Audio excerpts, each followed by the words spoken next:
Just minutes ago, the Pentagon's financial tracking systems flashed a number that hasn't been seen since the opening days of full-scale war: $25 billion. Gone. In a single operational window, shockwaves spread across every command center from the Atlantic to the Pacific as the true cost of modern deterrence just went vertical. The world is watching as American warships, fighter wings, and missile defense batteries burn through resources at a pace that defies every peacetime projection. But this isn't just a budget line. It's a warning sign. Because when the price of holding the line hits $25 billion in a matter of days, the question isn't how much is left. The question is what happens when the bill comes due, and the enemy is still standing. This is where things get serious. What just happened wasn't a routine patrol, a scheduled exercise, or a diplomatic posturing maneuver. It was a sudden, multi-axis escalation that forced the United States military to open its strategic arsenal and fire without hesitation.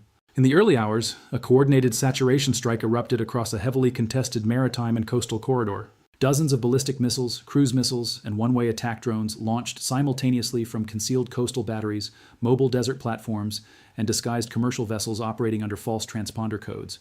Their targets weren't just military installations. They were forward-operating bases, radar early warning sites, fuel depots, ammunition storage facilities, and the commercial shipping lanes that keep global trade moving. American destroyers on station immediately went to battle stations. Aegis combat systems locked onto incoming trajectories. Standard missiles launched in rapid succession, painting the night sky with contrails and fire. Fighter jets scrambled from regional air bases, burning through precision-guided munitions to neutralize launch sites before second waves could ignite. Within 72 hours, the expenditure was staggering. Interceptors that cost $4 million each were fired by the dozens. Cruise missiles worth $2 million apiece rained down on hardened targets. Jet fuel, logistics convoys, emergency resupply flights, satellite bandwidth, cyber defense protocols, and the invisible machinery of modern warfare all spun into overdrive. The $25 billion figure isn't an estimate. It's a receipt. And it was paid in real time, under fire, with no room for error. Every trigger pull, every radar pulse, every satellite retask, every emergency procurement order added to a running total that moved faster than political leaders could process it. This wasn't a skirmish. It was a financial and kinetic stress test. And the results are already rewriting the rules of engagement. But to understand why the price tag exploded so fast, you have to look at what was actually being defended. This isn't just another stretch of water or another forward base. This is the nerve center of American power projection in the region. The targeted corridor sits at the intersection of three critical spheres: energy transit, allied defense perimeters, and the forward deployment zones that keep rival militaries contained. Lose control here and you don't just lose a shipping lane. You lose the ability to reinforce allies, you lose early warning against long-range strikes, and you surrender the initiative to an adversary that has been waiting for exactly this moment. The bases under Firehouse Joint Command Centers that coordinate air, sea, and cyber operations across multiple time zones. They store pre-positioned munitions designed for rapid response. They host thousands of personnel who serve as the tripwire for broader American commitment. If those facilities are degraded, even temporarily, the entire regional security architecture begins to fracture. Adversaries know this. That's why they didn't aim for total destruction. They aimed for exhaustion. They aimed to force the United States to spend faster than it can replenish, to fire interceptors faster than factories can build them, to stretch logistics chains until they snap. Because in modern warfare, you don't have to sink a carrier to win. You just have to make it too expensive to keep it in the fight. And that calculation just crossed a threshold no one wanted to acknowledge. The geography itself amplifies the vulnerability. Narrow waterways, constrained airspace, and densely packed commercial traffic create a tactical environment where defensive systems must operate at maximum capacity just to maintain baseline security. Every radar sweep costs money. Every fighter scramble burns fuel and airframe hours. Every missile launch depletes a stockpile that takes months, sometimes years, to replace. The target isn't just military. It's economic. It's industrial. It's psychological. And the strike was designed to hit all three simultaneously. The strike didn't begin with explosions. It began with silence. Electronic warfare assets flooded the electromagnetic spectrum, degrading radar returns and spoofing satellite feeds. Commercial and military communication networks experienced micro-latency, just enough to delay automated threat classification. Then came the first wave. Low-altitude drones, flying in staggered formations, hugged the terrain to avoid early detection. Their flight paths were deliberately unpredictable, weaving through civilian airspace corridors to complicate engagement rules. Air defense batteries powered up. Phalanx systems spun, missile magazines opened, but the drones were never the main threat. They were the probe. While defensive networks tracked and engaged, the real strike package climbed to altitude. Ballistic missiles, launched from mobile transporters hundreds of miles inland, arced into the upper atmosphere before diving at hypersonic speeds toward their terminal targets. Simultaneously, sea-skimming cruise missiles emerged from coastal fog, flying so low that radar horizon limitations masked them until the final seconds. The response was immediate and overwhelming. Destroyers launched interceptors in rapid salvos. Fighter jets dropped precision munitions on suspected launch coordinates. Electronic countermeasures jammed guidance systems, sending several missiles harmlessly into the water. But the volume was relentless. Each interception cost millions. Each scramble burned tens of thousands of gallons of fuel. Each satellite retasked, each cyber defense protocol activated, each emergency logistics flight dispatched added another zero to the running total. Command centers operated under maximum threat conditions. Analysts cross-referenced thermal imaging, signals intelligence, and commercial maritime data to separate real threats from decoys. Pilots pushed airframes to their limits, conducting multiple sorties with minimal turnaround times. Logistics officers rerouted supply chains in real time, chartering civilian cargo planes, activating reserve transport fleets, and expediting munitions shipments from depots halfway across the world. And as the smoke cleared, the math became undeniable. This wasn't a battle for territory. It was a battle of attrition. And the ledger was bleeding red. But here's what most people don't realize. The true cost isn't measured in what was fired. It's measured in what had to be moved, activated, secured, and sustained to prevent the next wave. Modern warfare doesn't just consume ammunition. It consumes time, bandwidth, industrial capacity, and political capital. And all of those resources are finite.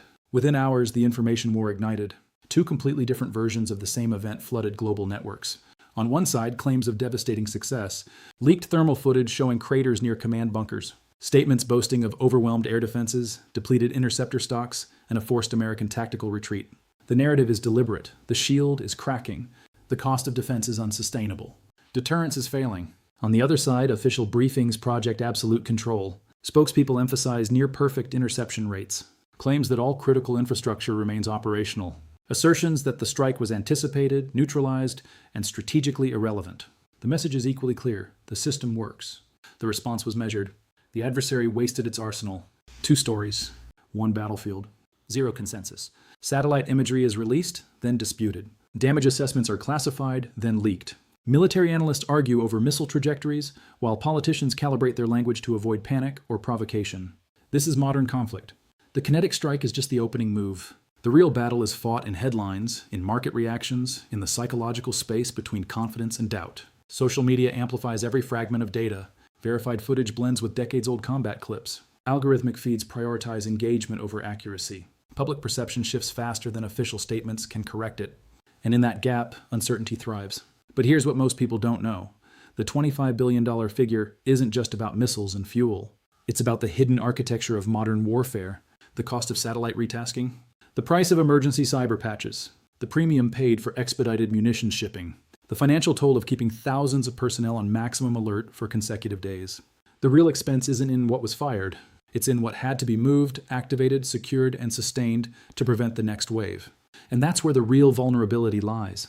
Because when you strip away the rhetoric and the press conferences, what remains is a simple, brutal equation. Defense is exponentially more expensive than offense. A drone that costs $20,000 can force the launch of an interceptor that costs $4 million. A mobile missile launcher that costs a fraction of a warship can force that warship to burn through its entire magazine in a single engagement. The asymmetry isn't just tactical, it's financial. And that financial asymmetry is being weaponized in real time. And what happened next changed everything. While the world was fixated on interception rates and press briefings, a secondary data stream triggered alarms in financial and defense circles simultaneously. Automated defense contractors activated surge pricing clauses. Munitions manufacturers invoked emergency production protocols that legally bypass standard procurement timelines. Strategic reserve funds, normally locked behind congressional approval, were quietly unlocked under emergency continuity statutes. But the real shock wasn't the spending, it was the signal it sent. Adversary intelligence agencies weren't just tracking missile launches. They were tracking purchase orders. They were monitoring shipping manifests. They were analyzing the exact time lag between interceptor depletion and resupply flights. This wasn't just an attack on military assets. It was a live audit of American logistical endurance, and the results are already being fed into war games, simulation models, and next phase strike planning. Because when you know exactly how much it cost your enemy to defend, you don't need to break their shield. You just need to make them bankrupt themselves holding it. The revelation sent a chill through strategic planning cells. Classified assessments were immediately updated. Supply chain vulnerabilities were flagged. Alternative routing protocols were activated. But the damage to the illusion of infinite capacity was already done. The world just witnessed the price tag of deterrence. And that price tag is now public knowledge. The global reaction was immediate, fragmented, and deeply revealing. Within hours, energy markets convulsed. Brent crude spiked as traders priced in prolonged maritime disruption.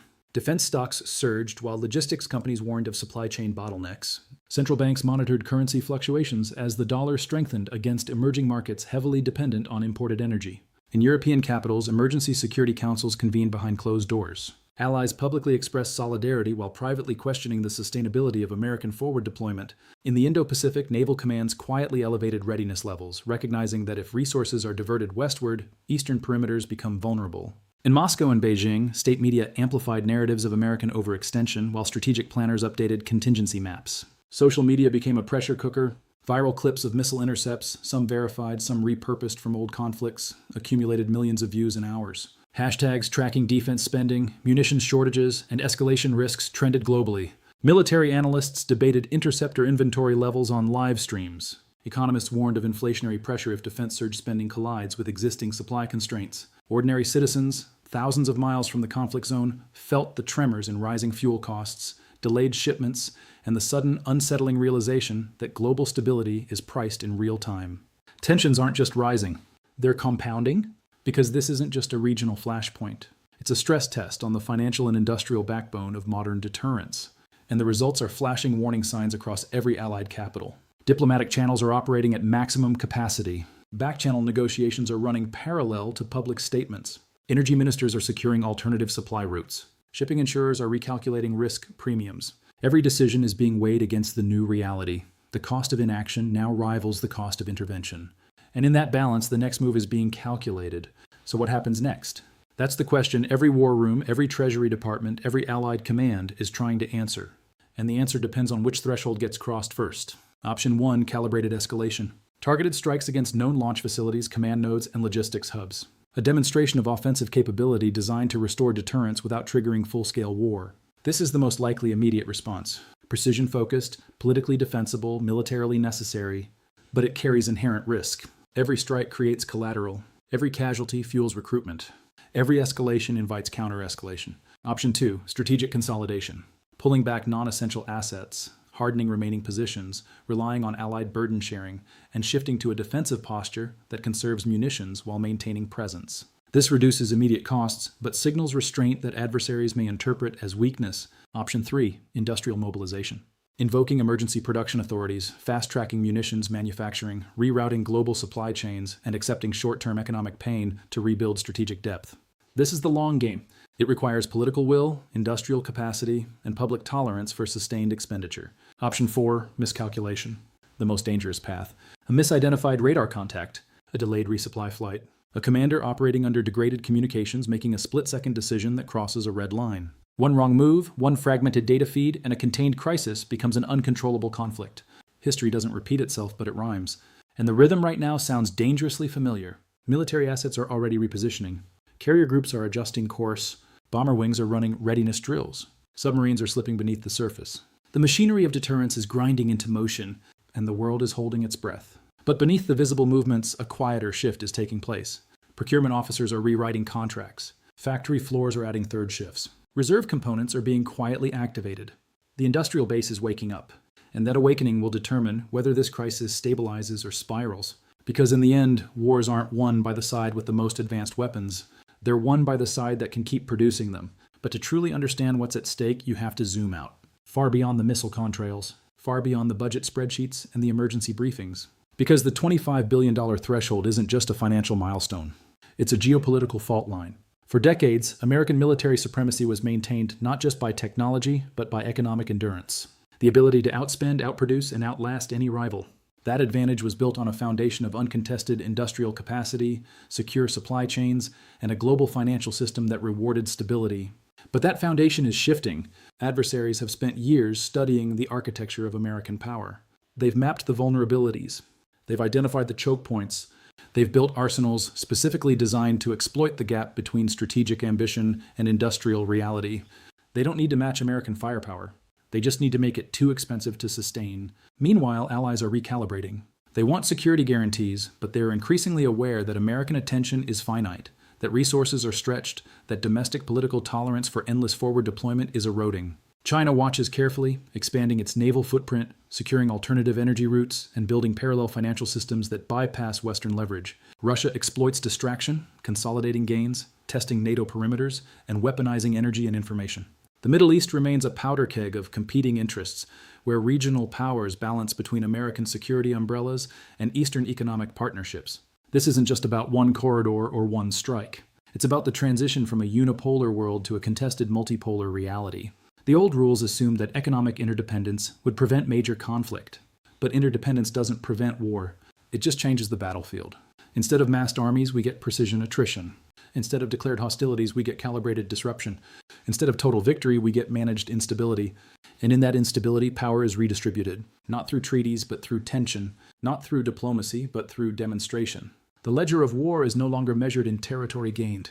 It's measured in dollars spent, munitions depleted, and political will exhausted, and the balance sheet is tilting. Alliances are being stress tested. Supply chains are being weaponized. Deterrence is being priced in real time. The era of uncontested dominance is over. The era of calculated friction has begun. And every dollar spent, every missile fired, every emergency protocol activated is a data point in a larger strategic calculation. The question is no longer who has the biggest military. The question is who can afford to keep it running.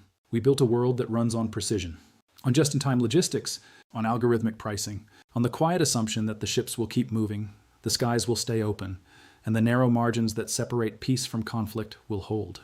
We layered that world with satellites, with fiber optic networks, with financial derivatives, with mutual deterrence, with the belief that rational actors will always step back from the edge.